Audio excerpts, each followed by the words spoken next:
ٹیفی but کے بہنوئی Javed but کے قتل کا ڈراپ سین سامنے آ گیا۔ ایف آئی آر میں نامزد امیر فتح کا اہم ویڈیو بیان منظر عام پر آ گیا، جس میں امیر فتح نے بڑے رازوں سے پردہ اٹھا دیا۔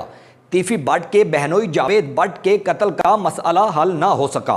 روز یہ کہانی ایک نیا ٹویسٹ پکڑتی ہے۔ حیرت کی بات یہ ہے کہ کبھی ٹرکا والا خاندان پر ایف آئی آر تو کبھی ٹیفی بٹ خاندان پر ایف آئی آرز۔ یوں لگتا ہے کہ ایک دوسرے کے لوگوں پر فائرنگ کر کے یا کروا کر انڈر ورلڈ کے یہ دو خاندان آپس میں ایف آئی آر کھیل رہے ہیں۔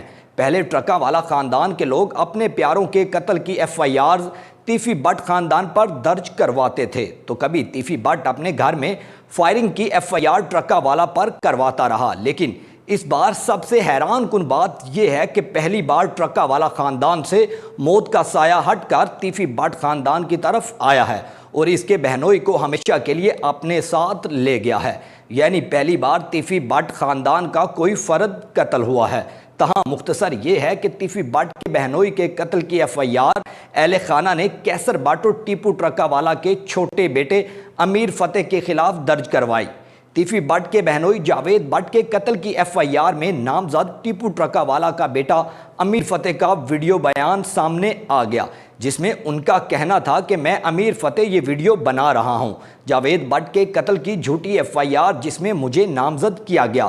میرا اور کیسر بٹ کا اس پورے واقعے اور قتل سے دور تک کوئی تعلق نہیں۔ ہم پر یہ الزام اس لیے لگایا جا رہا ہے تاکہ ہم اپنے بھائی امیر بالاج کے قتل کے مقدمے کی پیروی نہ کر سکیں اور ٹیفی بٹ کو سیف ایگزٹ مل جائے۔ پاکستان آئے گا تاکہ وہ اپنا قتل و غارت کا سلسلہ دوبارہ شروع کر سکے، لیکن میں پاکستان کے نظام انصاف اور پنجاب پولیس پر مکمل اعتماد کرتا ہوں اور میں درکار افسران کے سامنے پیش ہونے کے لیے تیار ہوں، اور میں مکمل طور پر حیران ہوں کہ اتنے سخت مقدمے میں مجھے نامزد کیا گیا جبکہ میں اپنے گھر آرام کر رہا تھا، اور لوکیشن اس بات کا ثبوت ہے۔ میرے اہل خانہ اور کیسر بٹ کا اس پورے واقعے اور قتل سے کوئی تعلق نہیں، اور میں پر امید ہوں کہ پنجاب پولیس ہمیں انصاف دے گی۔ اب دیکھنا یہ ہے کہ اس کیس میں نامزد ملزمان پولیس کو کب گرفتاری دیتے ہیں۔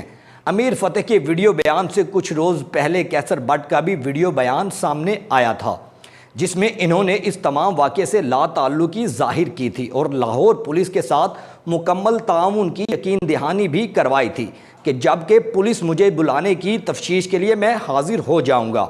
دونوں فریقین کے ایک دوسرے پر الزامات اور قتل و غارت سے یہ اخذ ہوتا ہے کہ ان دو خاندانوں کی دشمنی اتنی جلدی ٹھنڈی نہیں ہوگی۔ انڈر ورلڈ کی یہ لڑائی خون کی ہولی ضرور کھیلے گی، لیکن اب دیکھنا یہ ہے کہ لاہور کے حالات کس طرف جائیں گے اور لاہور پولیس اس میں کیا کردار پیش کرتی ہے۔